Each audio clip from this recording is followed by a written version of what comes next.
Hello, bachcho, let's read the question first. The question says that distinguish between conservative and non-conservative forces. Which are following forces are conservative and which are non-conservative? First, friction. Second, resistance due to air. Third, gravitational force. Fourth is electrostatic force. So students, सबसे पहले आपको समझना होगा कि की concept क्या use हो रहा है इस केस में. सो की concept is conservative and non conservative force.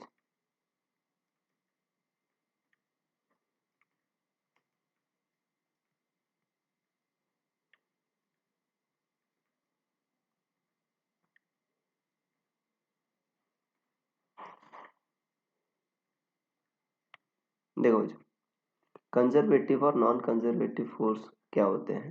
Conservative force ये होता है कि इसमें आपका जो वर्क डन होता है बच्चों सिर्फ इनिशियल और फाइनल पॉइंट पर डिपेंड करता है. तो कंजर्वेटिव फोर्स में क्या होता है, ऐसा कह दो work done by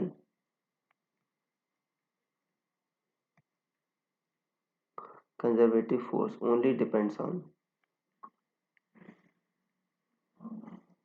initial and final point final point या फाइनल पोजीशन कह सकते हो. Not on path taken, not on path taken. तो जो पाथ ले जा रहा है बच्चों उस पर डिपेंड नहीं करता, सिर्फ इनिशियल और फाइनल पॉइंट पर डिपेंड करता है. राइट. नॉन कंजर्वेटिव बच्चों जैसे इसी का उल्टा है, उसमें क्या होता है इनिशियल फाइनल पॉइंट पर तो डिपेंड करता ही है, साथ ही साथ पाथ पर भी डिपेंड करता है. राइट. तो ये बच्चों नॉन कंजर्वेटिव फोर्स हो गया. अब कंजर्वेटिव फोर्स का एग्जांपल लेते हैं. तो ये बच्चों ग्रेविटेशनल फोर्स आपका कंजर्वेटिव फोर्स है. फॉर एग्जांपल मान लो एक इंक्लाइन प्लेन है थीटा. राइट.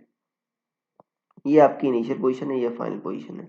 अगर आप इसके लॉन्ग ले जा रहे हो, राइट, इसके लॉन्ग, तो मान लो ये बच्चों है, ये हाइट h है. राइट. तो जस्ट आपको यहाँ से यहाँ तक मूव कराने के लिए देखो इधर बच्चों mg साइन थीटा रहेगा नहीं रहेगा. राइट. तो आपको mg साइन थीटा जस्ट ऊपर लगाना होगा उसको मूव कराने के लिए. मान लो बच्चों ये s है, तो s साइन थीटा क्या हुआ आपका h के बराबर हुआ. तो s क्या हुआ बच्चों h बाई साइन थीटा हो गया.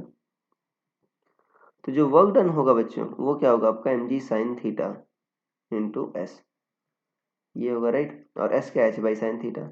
सो mg s sine theta into H by sine theta. तो साइन थीटा कट गया तो कितना आ गया बच्चों आपका mgh आ गया. सो वर्क डन कितना आ गया बच्चों आपका mgh आ गया. राइट. अगर यहाँ से भी इस पाथ से भी ले जाते देखो तो हॉरिजॉन्टल में ले जाते तो कोई वर्क डन होता ही नहीं बच्चों, की ग्रेविटी वाला फोर्स क्या है आपका डाउनवर्ड बच्चों है. राइट. तो आपका डिस्प्लेसमेंट हॉरिजॉन्टल है तो वर्क डन होता नहीं. वर्टिकल ले जाते तो अगेन क्या होता बच्चों mg के अगेंस्ट अगर आप मूव कराते तो बच्चों उस केस में क्या होता आपको mgh वर्क करना होता. तो चाहे आप, ठीक है ना, ऐसे जाते बच्चों, चाहे आप डायरेक्ट जाते, राइट, यहाँ से यहाँ जाते ऐसे, या यहाँ से ऐसे जाते, तो दोनों केस में क्या हो रहा है बच्चों वो डन आपका mgh ही हो रहा है. तो ये कैसा एग्जाम्पल है बच्चों, ग्रेविटेशनल फोर्स जो है आपका कंजर्वेटिव फोर्स का एग्जाम्पल हुआ. तो यहाँ पर ये ग्रेविटेशन फोर्स क्या होगा बच्चों कंजर्वेटिव फोर्स हो जाएगा. राइट. और ठीक है ये हो गया बच्चों.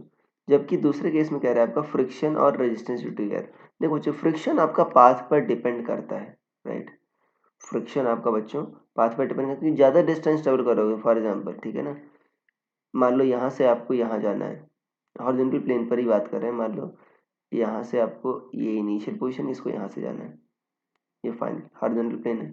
तो अगर यहाँ से यहाँ आओगे तो जाहिर सी बात है बच्चों फ्रिक्शन के कारण जो वर्क डन होगा वो क्या होगा ज़्यादा आएगा दूसरे केस में, क्योंकि वो फ्रिक्शन आपका लेंथ ऑफ पाथ पे डिपेंड करता है. तो ये आपका नॉन कंजर्वेटिव फोर्स है. Similarly resistance due to air भी बच्चों आपका फ्रिक्शन ड्यू टू एयर मान सकते हो, ये भी क्या है नॉन कंजर्वेटिव फोर्स है. तो जो फ्रिक्शन है 1 और 2, फ्रिक्शन जो है बच्चों आपका ये क्या है आपका नॉन कंजर्वेटिव फोर्स.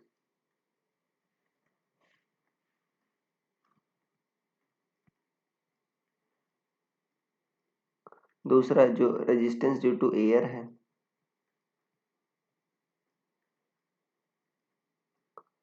ये भी क्या है बच्चों नॉन कंजर्वेटिव फोर्स. राइट. तीसरा जो है आपका ग्रेविटेशनल फोर्स, ये तो मैंने अभी आपको प्रूफ करके बताया. ग्रेविटेशनल फोर्स क्या है बच्चों आपका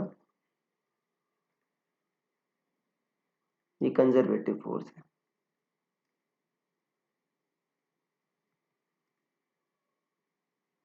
ठीक है ना।